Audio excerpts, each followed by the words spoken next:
Hello दोस्तों, नमस्कार। स्वागत है आप सभी लोगों का अपने यूट्यूब चैनल स्टडी एग्जाम पर। पहले तो आप लोगों को नए वर्ष की बहुत बहुत शुभकामनाएं। आपका जीवन मंगलमय हो। आप लोग इस वर्ष अपनी कामयाबी पर ज़रूर पहुंच जाएं, ऐसी मैं भगवान से प्रार्थना करता हूं। और चलिए दोस्तों, आज ईवीएस के 30 प्रश्न हैं जो कि बहुत ही इम्पोर्टेंट हैं। अगर वीडियो पसंद आए तो लाइक करें, शेयर करें। और इससे पहले आप हमारे चैनल पर अगर नए हैं तो प्लीज़ चैनल को सब्सक्राइब कर लें और बेल आइकन को ज़रूर प्रेस कर लें, जिससे कि नोटिफिकेशन आपको सबसे पहले मिलती रहे। चलिए दोस्तों, शुरू करते हैं अपना टेस्ट आज का। आदम का पुल कहाँ स्थित है? पूछ रहा है आदम का पुल कहाँ स्थित है? भारत बांग्लादेश के बीच, भारत पाकिस्तान के बीच, भारत और श्रीलंका के बीच, भारत और म्यांमार के बीच। तो बताना है कि आदम का पुल कहाँ स्थित है। तो आदम का पुल हमारा भारत और श्रीलंका के बीच स्थित है, यानी कि सी ऑप्शन सही होगा। अगले प्रश्न पर चलते हैं। चिल्का झील कहाँ स्थित है? बताना है कि चिल्का झील कहाँ स्थित है।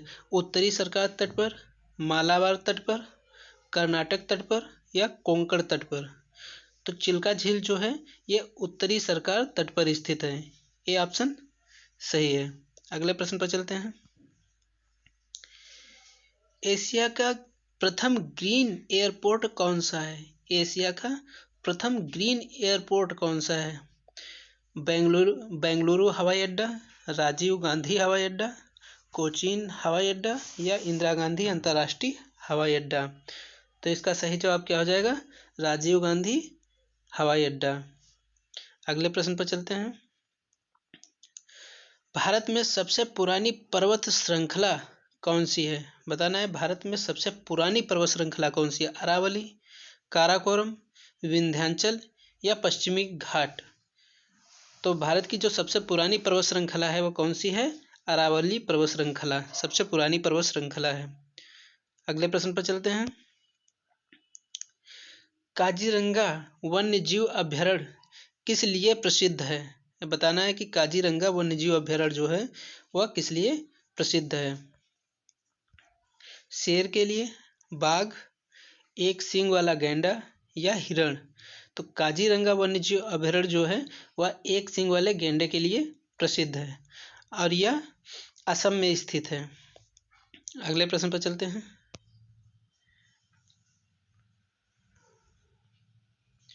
उत्तर प्रदेश में न्यूक्लियर परमाणु ऊर्जा स्टेशन कहाँ स्थित है? उत्तर प्रदेश में न्यूक्लियर परमाणु ऊर्जा स्टेशन कहाँ स्थित है? आगरा, नरौरा, नोएडा या मथुरा। तो उत्तर प्रदेश में न्यूक्लियर परमाणु ऊर्जा स्टेशन जो स्थित है वह कहाँ स्थित है? नरौरा। बी ऑप्शन सही होगा। और यह उत्तर प्रदेश में एक ही मात्र है जो उत्तर प्रदेश में स्थित है। अगले प्रश्न पर चलते हैं।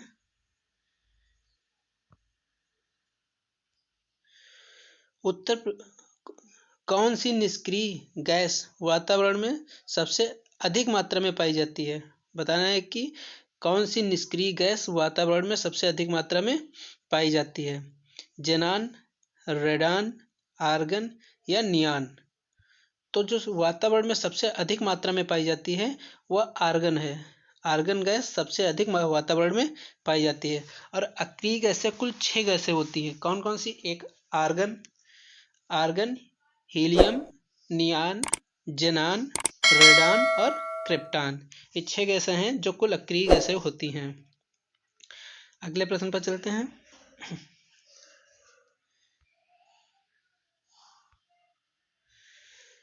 सौर प्रणाली का कौन सा ग्रह लाल ग्रह के रूप में जाना जाता है? बताना है सौर प्रणाली का कौन सा ग्रह लाल ग्रह के रूप में जाना जाता है। शुक्र, बृहस्पति, अरुण या मंगल। तो हमारा लाल ग्रह के रूप में कौन जाना जाता है? मंगल। डी ऑप्शन सही होगा। शुक्र को पृथ्वी की बहन कहा जाता है। और शुक्र और अरुण 2 ऐसे उपग्रह हैं जो ये पृथ्वी के उल्टा चक्कर लगाते हैं। शुक्र और अरुण ये पृथ्वी के उल्टा चक्कर लगाते हैं। उल्टा चक्कर लगाते हैं। अगले प्रश्न पर चलते हैं। भारत की जनगणना 2011 के अनुसार सबसे कम लिंगानुपात वाला राज्य कौन सा है? बताना है कि सबसे कम लिंगानुपात कहाँ था। तो पंजाब, सिक्किम, हरियाणा या गोवा। तो इसका सही जवाब क्या हो जाएगा? हरियाणा। हरियाणा में सबसे कम लिंगानुपात था। तो यहाँ पर कितना था देख लेते हैं। 1000 पुरुषों पर 879 महिलाएं थीं। जो पंजाब का लिंगानुपात था यहाँ 895, ये पंजाब का लिंगानुपात है। और जो सिक्किम का लिंगानुपात है ये 890 सिक्किम का है। और यूपी का जो लिंगानुपात है, यूपी का जरूर याद रखें क्योंकि यूपी का बहुत पूछा जाता है पेपर में, 912, ये यूपी का लिंगानुपात है। अगले प्रश्न पर चलते हैं। उच्च न्यायालय के न्यायाधीशों को किसके द्वारा नियुक्त किया जाता है? बताना है कि उच्च न्यायालय के जो न्यायाधीश होते हैं इनको किसके द्वारा नियुक्त किया जाता है? ए ऑप्शन है राज्यपाल, बी ऑप्शन है राष्ट्रपति, सी ऑप्शन है भारत के मुख्य न्यायाधीश, डी ऑप्शन है राज्य के मुख्यमंत्री। उच्च न्यायालय के न्यायाधीशों को किसके द्वारा नियुक्त किया जाता है? भारत के राष्ट्रपति द्वारा इनको नियुक्त किया जाता है। अगले प्रश्न पर चलते हैं।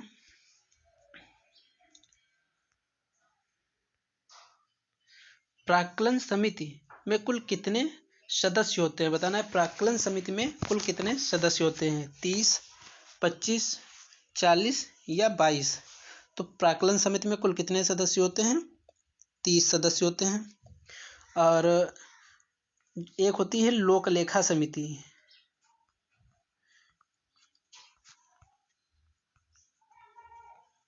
लोक लेखा समिति, इसमें 22 सदस्य होते हैं। कितने होते हैं? तो इसमें 22 सदस्य होते हैं। और इसमें से जो 22 सदस्य होते हैं ये 15 सदस्य लोकसभा के होते हैं और 7 सदस्य राज्यसभा के होते हैं। अगले प्रश्न पर चलते हैं। भारत का राष्ट्रीय पंचांग किस संवत पर आधारित है? बताना है कि भारत का राष्ट्रीय पंचांग जो है वह किस संवत पर आधारित है? काल संवत, विक्रम संवत, शक संवत या हिजरी संवत। तो भारत का राष्ट्रीय पंचांग शक संवत पर आधारित है, यानी सी ऑप्शन सही है। अगले प्रश्न पर चलते हैं। विश्व स्वास्थ्य संगठन का मुख्यालय कहाँ स्थित है? बताना है विश्व स्वास्थ्य संगठन का मुख्यालय कहाँ स्थित है? न्यूयॉर्क में, पेरिस में, जिनेवा में, हेग में। तो विश्व स्वास्थ्य संगठन का जो मुख्यालय है यह जिनेवा में स्थित है। और इसकी स्थापना कब की गई थी? तो इसकी स्थापना 7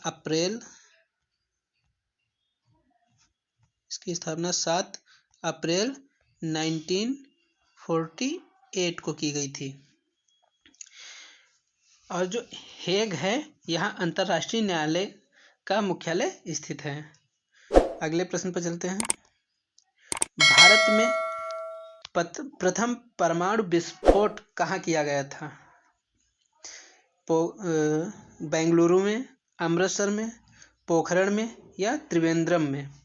तो जो भारत में प्रथम परमाणु विस्फोट किया गया था वो कहाँ किया गया था? पोखरण में किया गया था। सी ऑप्शन सही है। अगले प्रश्न पर चलते हैं।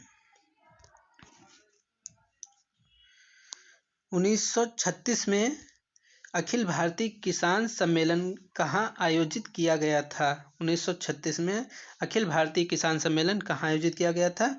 पटना, महाराष्ट्र, मद्रास या लखनऊ। तो कहाँ किया गया था? लखनऊ में किया गया था, यानी डी ऑप्शन सही है। अगले प्रश्न पर चलते हैं।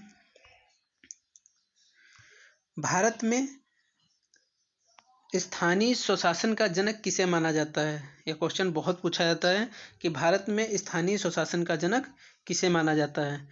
Lord Mountbatten, Lord Ripon, Lord Irwin, Lord Curzon. तो किसे माना जाता है? लॉर्ड रिपन को माना जाता है। बी ऑप्शन सही होगा। अगर पूछा जाए कि भारत का अंतिम गवर्नर जनरल कौन था तो वह कौन था?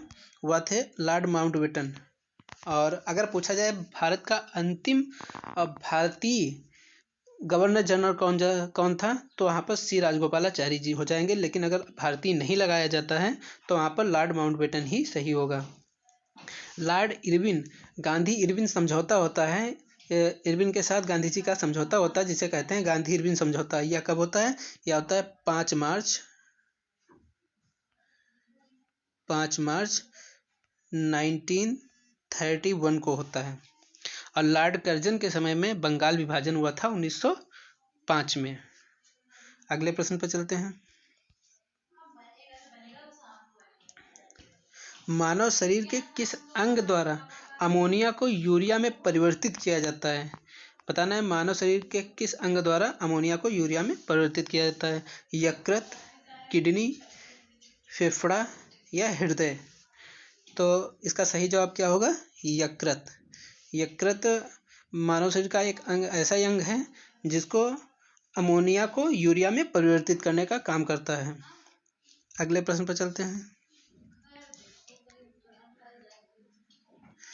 भारत में वायु परिवहन कब प्रारंभ किया गया था? भारत में वायु परिवहन कब प्रारंभ किया गया था? 1905, 1908, 1911 या 1912? तो भारत में वायु परिवहन 1911 में प्रारंभ किया गया था। सी ऑप्शन सही है। अगले प्रश्न पर चलते हैं। भारत में राष्ट्रीय ताप विद्युत निगम की स्थापना कब की गई थी? भारत में राष्ट्रीय ताप विद्युत निगम की स्थापना कब की गई थी? 1970, 1975, 1972 या 1978? तो कब की गई थी? 1975 में की गई थी। अगले प्रश्न पर चलते हैं।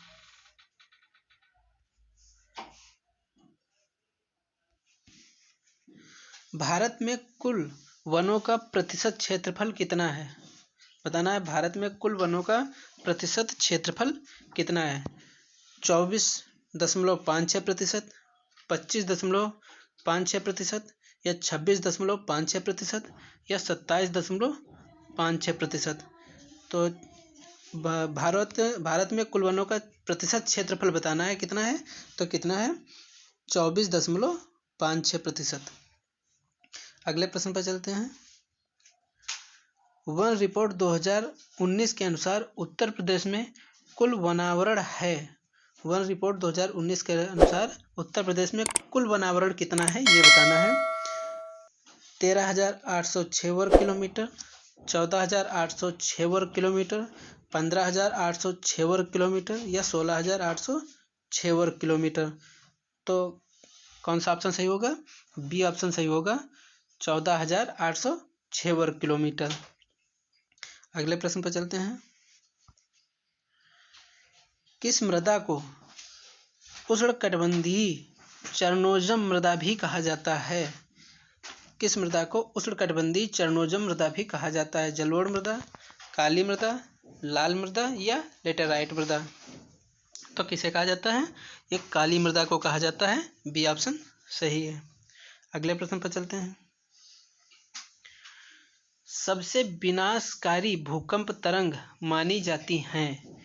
पी तरंगे, एस तरंगे, एल तरंगे या इनमें से कोई नहीं? तो सबसे जो विनाशकारी भूकंप तरंगे हैं ये एल तरंगों को कहा जाता है। एल तरंगों को कहा जाता है। अगले प्रश्न पर चलते हैं। उत्तर प्रदेश दिवस कब मनाया जाता है? बताना है कि उत्तर प्रदेश दिवस कब मनाया जाता है। 24 जनवरी, 22 फरवरी, 24 जनवरी और 20 जनवरी और 26 जनवरी? तो उत्तर प्रदेश दिवस कब मनाया जाता है? यह मनाया जाता है 24 जनवरी को। अगले प्रश्न पर चलते हैं। प्लेग से मानव का कौन सा अंग मुख्य रूप से प्रभावित होता है? प्लेग से मानव का कौन सा अंग है जो प्रभावित होता है? फेफड़ा, आंत, हृदय या यकृत? तो कौन सा अंग प्रभावित होता है? फेफड़ा प्रभावित होता है। अगले प्रश्न पर चलते हैं। और जो जॉइंटिस होता है यानी पीलिया, उससे कौन सा अंग प्रभावित होता है? उससे यकृत प्रभावित होता है यानी पीलिया से। और प्लेग से कौन सा प्रभावित होता है? फेफड़ा प्रभावित होता है। अगले प्रश्न पर चलते हैं। निम्नलिखित में से कौन सी ग्रीन हाउस गैस नहीं है? बताना है कि ग्रीन हाउस गैस नहीं है। जलवाष्प, कार्बन डाइऑक्साइड, हाइड्रोजन या मीथेन। तो कौन सी ग्रीन हाउस गैस नहीं है? हाइड्रोजन हमारी ग्रीन हाउस गैस नहीं होती है, यानी सी ऑप्शन सही है। अगले प्रश्न पर चलते हैं। संसद का संयुक्त अधिवेशन कौन आहूत करता है? यानी बताना है आहूत कौन करता है, यानी बुलाता कौन है संयुक्त अधिवेशन को? लोकसभा अध्यक्ष, राष्ट्रपति, राज्यसभा का सभापति, सर्वोच्च न्यायालय के मुख्य न्यायाधीश। तो जो आहूत कौन करता है? आहूत करते हैं राष्ट्रपति साहब। राष्ट्रपति साहब आहूत करते हैं। और इसकी अध्यक्षता कौन करता है? तो इसकी अध्यक्षता लोकसभा अध्यक्ष करते हैं, यानी बुलाते हैं राष्ट्रपति और अध्यक्षता लोकसभा अध्यक्ष करते हैं। अगले प्रश्न पर चलते हैं। अगला प्रश्न है, संयुक्त राष्ट्र संघ की स्थापना कब की गई थी? बताना है कि संयुक्त राष्ट्र संघ की स्थापना कब की गई थी? 24 अक्टूबर 1942 को, 24 अक्टूबर 1943 को, 24 अक्टूबर 1944 को या 24 अक्टूबर 1945 को। तो संयुक्त राष्ट्र संघ की स्थापना कब की गई थी? तो 24 अक्टूबर 1945 को की गई थी। और इसका हेडक्वार्टर कहाँ है? तो इसका हेडक्वार्टर अगर हम देख लें तो इसका हेडक्वार्टर कहाँ है? न्यूयॉर्क में। न्यूयॉर्क में इसका हेडक्वार्टर है। अगले प्रश्न पर चलते हैं। अगला प्रश्न है, निम्नलिखित पराबैंगनी किरणों में से कौन सी सबसे अधिक हानिकारक है? कौन सी पराबैंगनी किरणें हैं जो सबसे ज़्यादा हानिकारक होती हैं? बताना है। UVA, UVB, UVC। तो कौन सी सबसे अधिक हानिकारक होती हैं? ये होती हैं UVC किरणें, जो सबसे अधिक हानिकारक होती हैं। अगले प्रश्न पर चलते हैं। भारतीय संविधान में अमेरिका के संविधान से क्या नहीं लिया गया? बताना है। जो भारतीय संविधान है इसमें अमेरिका के संविधान से क्या नहीं लिया गया है, ये बताना है हमें।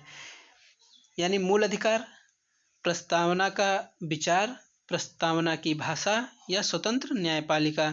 तो ये बताना है कि हमें अमेरिका से क्या नहीं लिया गया। देखो, मूल अधिकार जो हैं ये अमेरिका से लिए गए हैं, यानी मूल अधिकार अमेरिका से लिए गए हैं। प्रस्तावना का विचार ये भी अमेरिका से लिया गया है, और स्वतंत्र न्यायपालिका ये भी अमेरिका से लिया गया है। तो जो ये है प्रस्तावना की भाषा, ये कहाँ से ली गई है? ये हमारी ऑस्ट्रेलिया के संविधान से ली गई है। भाषा जो है ये ऑस्ट्रेलिया के संविधान से ली गई है। ऑस्ट्रेलिया के संविधान से ली गई है। प्रस्तावना का विचार अमेरिका के संविधान से लिया गया है, जबकि इसकी भाषा जो है वो ऑस्ट्रेलिया के संविधान से ली गई है। आशा करते हैं आप लोगों को वीडियो पसंद आया होगा और अच्छे से समझ में आया होगा। अगर वीडियो पसंद आया तो प्लीज़ लाइक करें, शेयर करें और हमारे चैनल को सब्सक्राइब कर लें। मिलते हैं अगली वीडियो में, तब तक के लिए धन्यवाद।